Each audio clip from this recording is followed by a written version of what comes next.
Hi everyone, welcome to my studio. Diane here. Today we are going to paint some flowers. How about that for a change? But maybe they'll be a little bit different to what you might expect. Going to use hot press paper, but it doesn't matter if you don't have any. Cold press will do just as well. But if you feel like trying out a different surface, the hot press from Meaden is quite a good one to try because first of all it's 100% cotton, and secondly it is not as smooth and shiny as some of the hot presses out there, so it's actually fairly beginner friendly, I think you could say.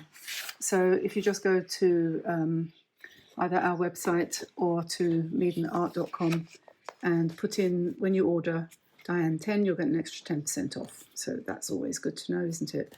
Not going to ramble on too much about materials. Today I'm using the Kuretake colours. I've got here sap green, olive green, carmine, I believe. Oh no, wait a minute, let me just check. Rose madder deep. And here I have got Scheveningen rose deep. So that's two pinkish colours. They're a bit different from one another. And I've got cadmium yellow. Here I have black, and this is phthalo blue. And that's about it really, and I've got a little bit of space here to mix on. And I'm going to use a large round. This is 14 from Craft Mo, one of the ones that we're going to be offering you in November. On November the 15th, they've pushed the date back a little bit, but still there should be time for Christmas, because they will. Somebody asked the other day, will they be available in America? You bet your life they will. Absolutely they will. So now I'm going to paint some flowers with some leaves. I'm going to start with the leaves, and they're going to be really loose, and then hopefully, just like when plants grow in the garden, actually, you start with the leaves, don't you? So why don't we do that? And we're going to take some phthalo blue and mix it with a bit of cadmium yellow. Can you see that? Yes. And that'll give us a kind of bright green.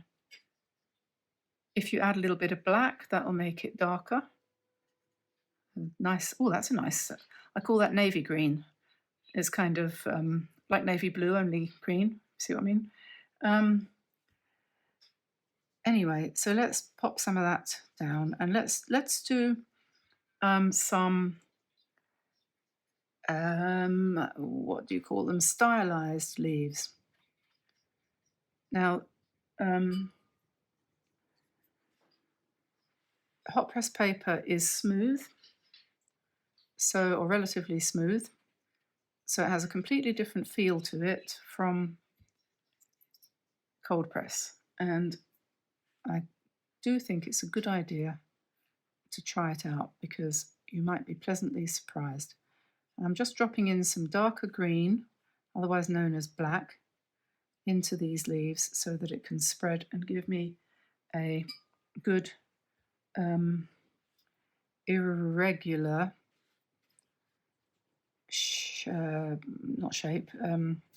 set of colours. You know what I mean. A nice patchy, blotchy,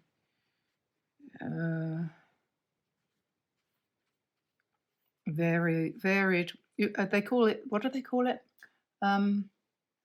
Variegated wash. That's it. That's the word I'm looking for.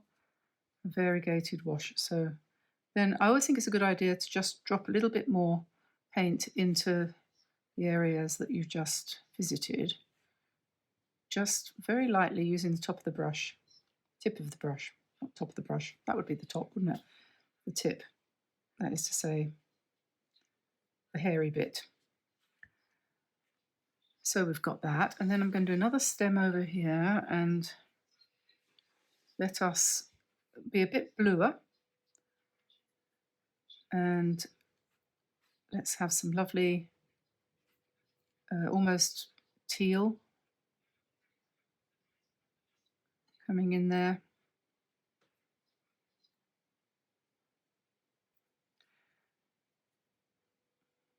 Sometimes people ask themselves, what's the point in painting? Why should I do this? Why everyone does it, loads of people do it, I don't need to do it, there's plenty of other people out there doing it.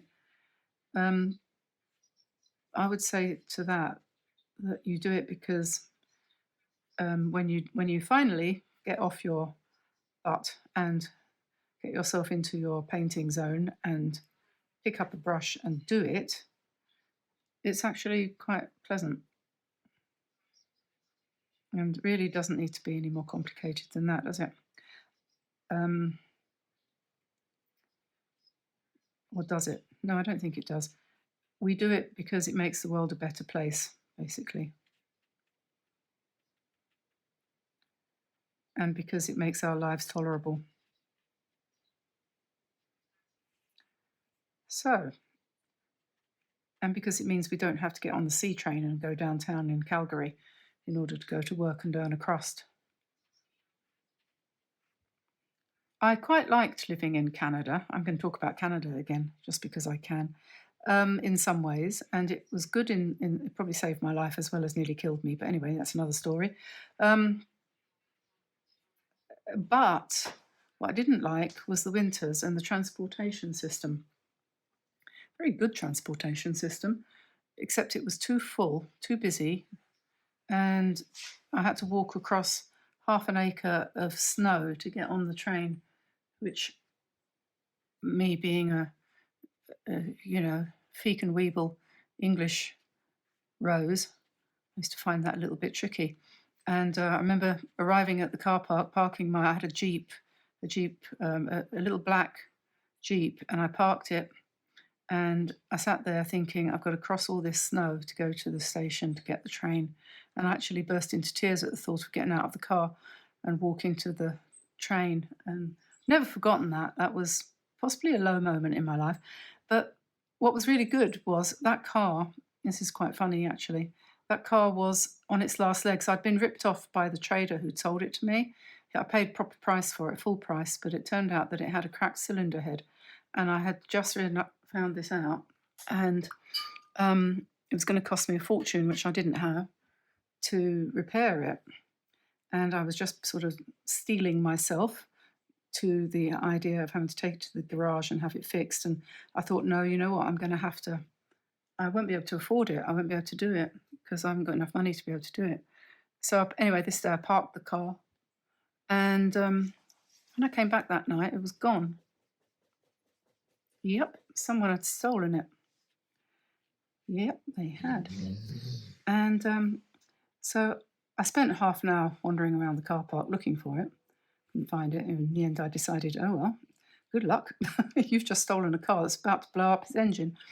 And it was found. It was found dumped because obviously somebody had done that. They'd found out only too quickly that they'd stolen a pup, so to speak. And so they abandoned it somewhere in the snow outside of Calgary, somewhere near Okotoks, I think it was.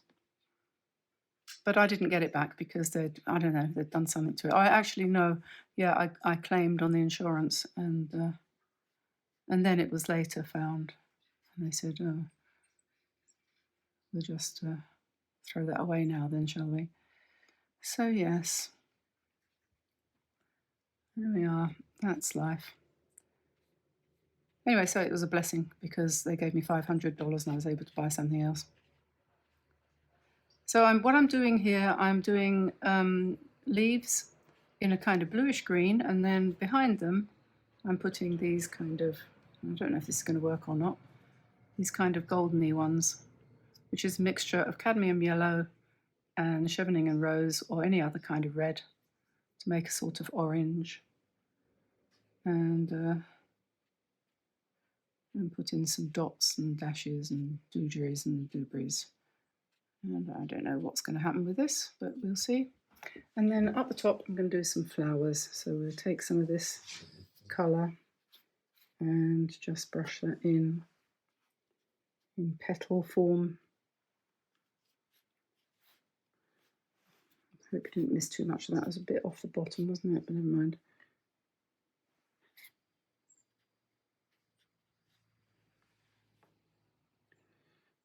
A bit more yellow.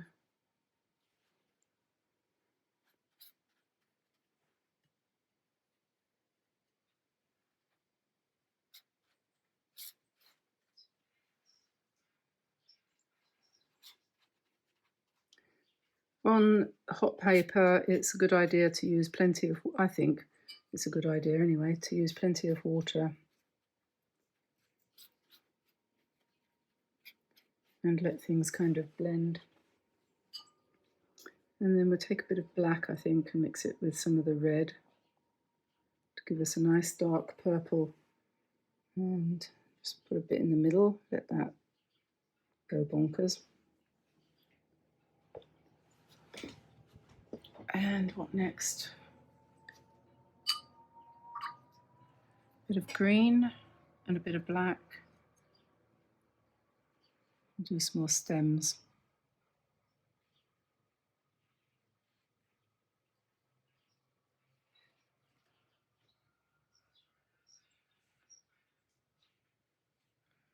And just a bit more green, a bit more black.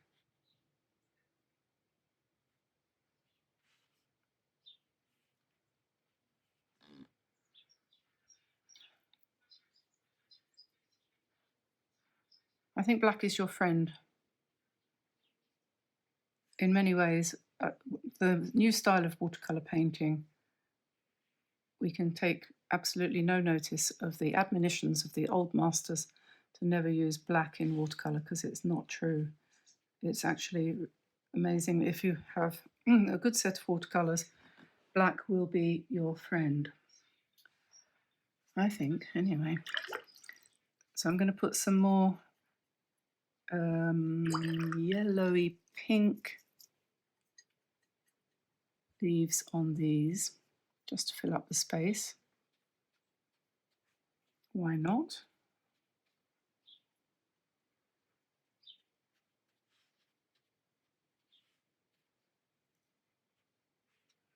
And you can go behind or on top of what else is there. I think we need, let's see, do we need another? I think we do. A bit more red up the top here.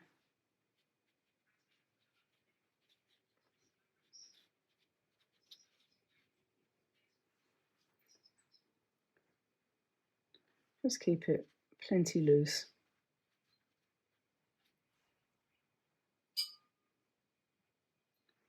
And put another one up here in this space.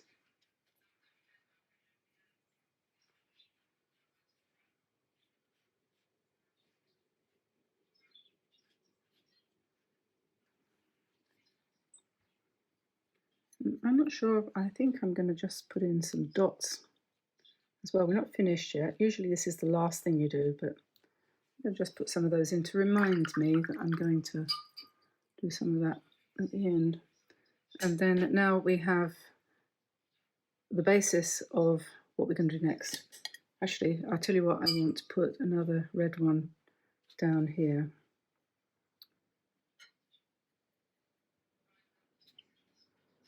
It needs a bit more red down here, I think. Yeah, maybe here.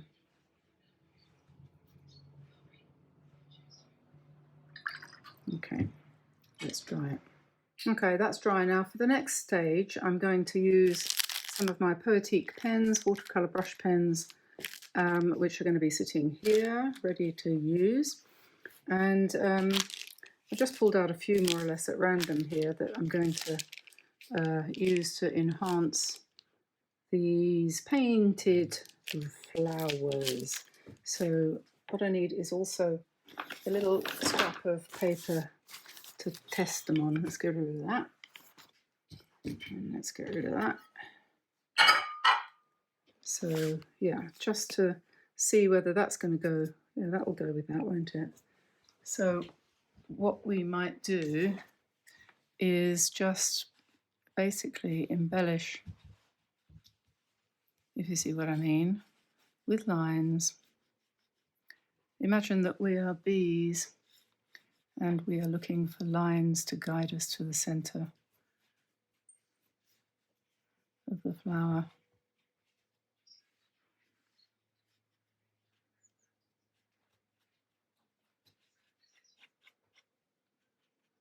And this is where you get best results if you can persuade yourself that you're actually in your alpha zone and you're going to just play. So let's find a nice black as well. Not sure whether you consist of black. That one's dead. Goodbye.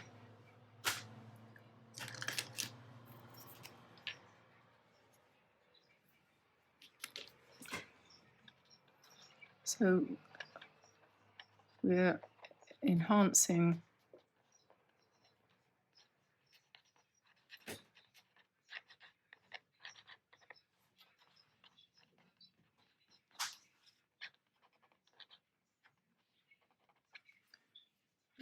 the flower.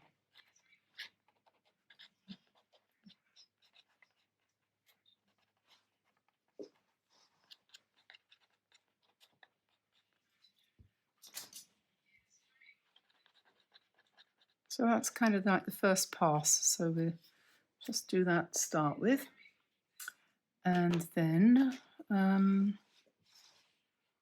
we could use this same colour on a few of these petals.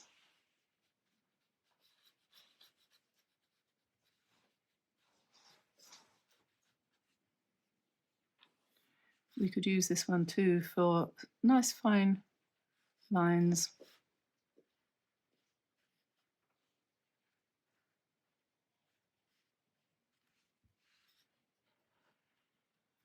Thick and thin.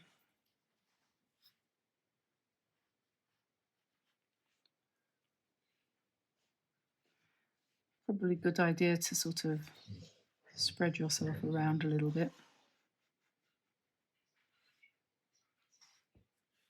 And you could take quite a long time over this, really, couldn't you?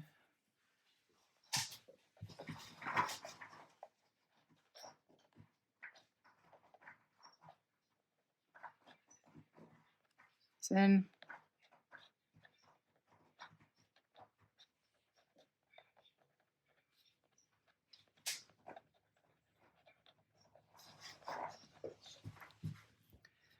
what you're always looking for when you're trying to do something like this is contrast.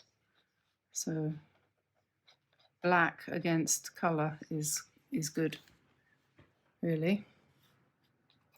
You could put the ends in first and then bring down the little stamens, are they?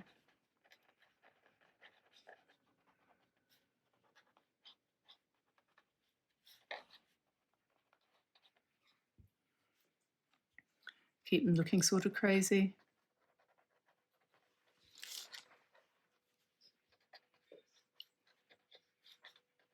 Invented flowers. Much easier than trying to make something look like the real thing. Whatever that is. Nothing is real. We could put some gold on if we wanted to. We could do some of these ones here. We could do the veins in gold. That's nice. Gold pen is fun to draw with because it's not inhibited like the white. White pens are inhibited. They don't like to give up their whiteness.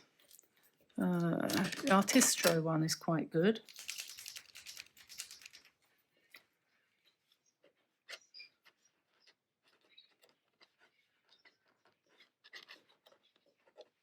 That's quite good. But sometimes they can be very reluctant.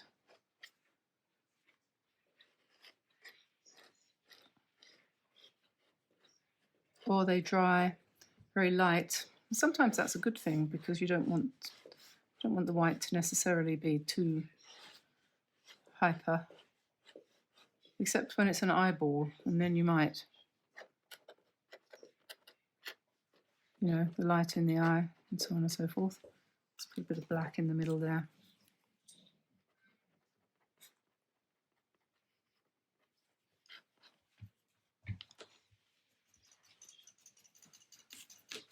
Okay, we've got a green here, so we could go into some of our leaves with green.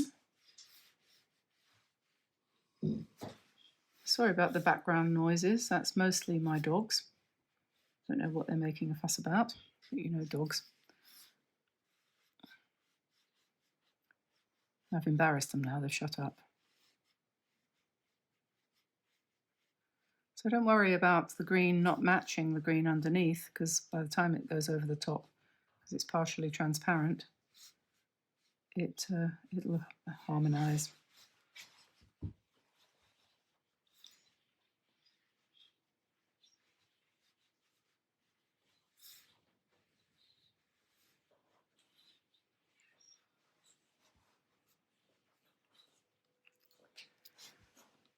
What else have we got here? We've probably got some red. We could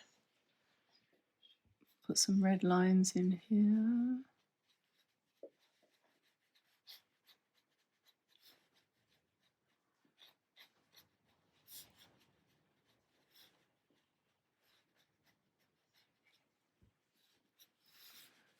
Don't worry about realism.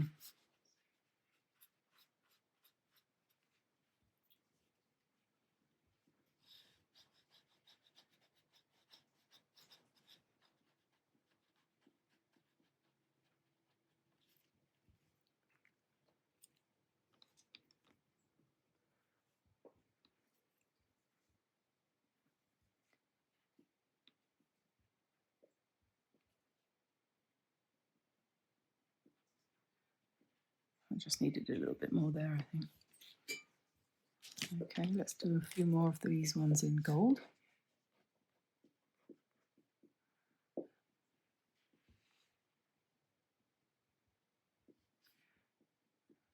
Could do some circles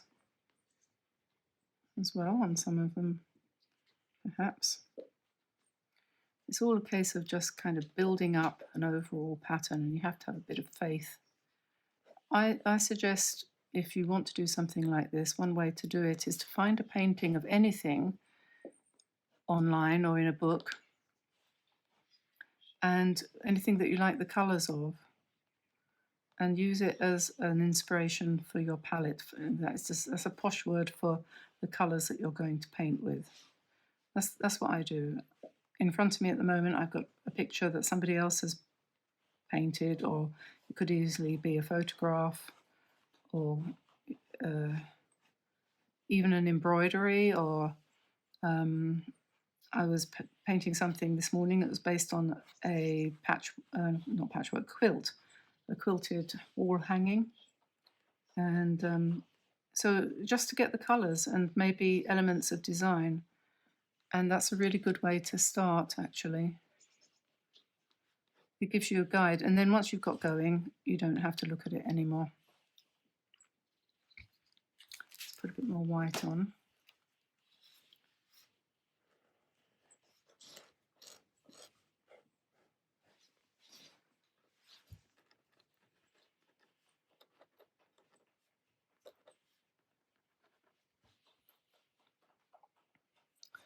We don't have to put veins and doodahs on all of it. Just on some of it, it will be fine. Put some bits of white in here, maybe a few dots in here.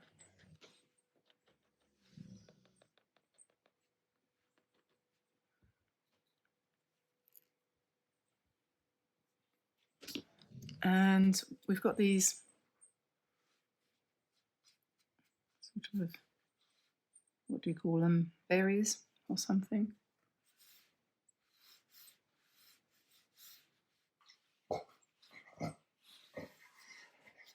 They could have stems, couldn't they?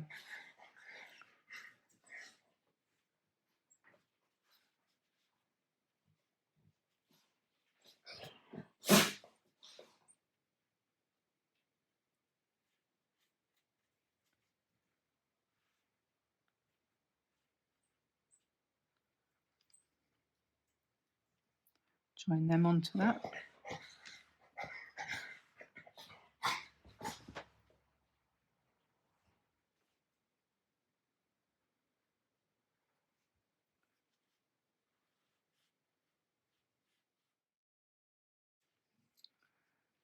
Okay, so I'm just adding in a few more sort of red berry type things in the middle here, sort of balance it out a bit, and put another one here.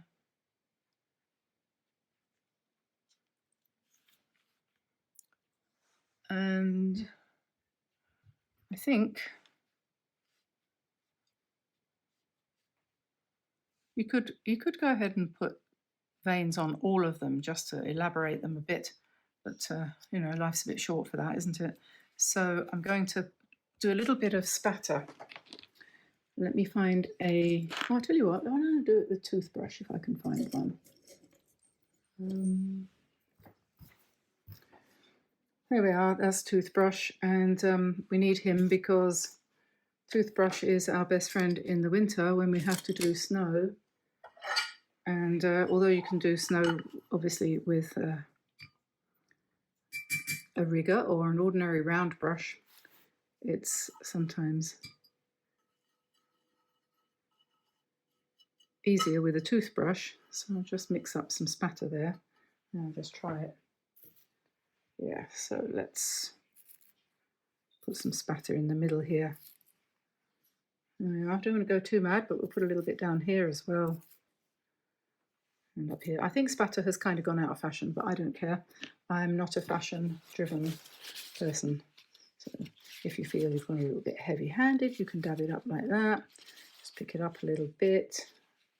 And there we are. So the only thing I would say I need to do before I finish is, because I've got nice dark stamens and things up the top here, we need 1 or 2 of our leaves down here to have a little bit of dark on them as well, just to kind of balance that off. So just a few of them. Not that pen. Not that pen. How about this one? Oh, that's better. So we just, yeah, just to give it an overall sense of tonal symmetry, if you know what I mean.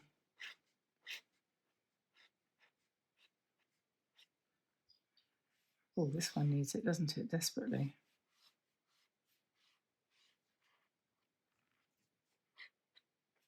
If you practice doing leaves and things like this, leaves and flowers in this way, if by any chance you get seized by the desire later to do more accurate botanical type drawings, you'll have a lot of skills under your belt already, because you will have learnt about colour mixing and blending and how to draw different shaped leaves and so on and so forth. So that all stands you in good stead for the future. I'm going to turn these white ones into black ones because they don't look right in white.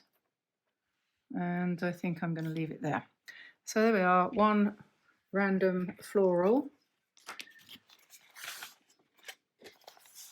which on hot press paper is an awful lot of fun to do. So I'll let you go and I'll see you again soon, everybody. Bye for now.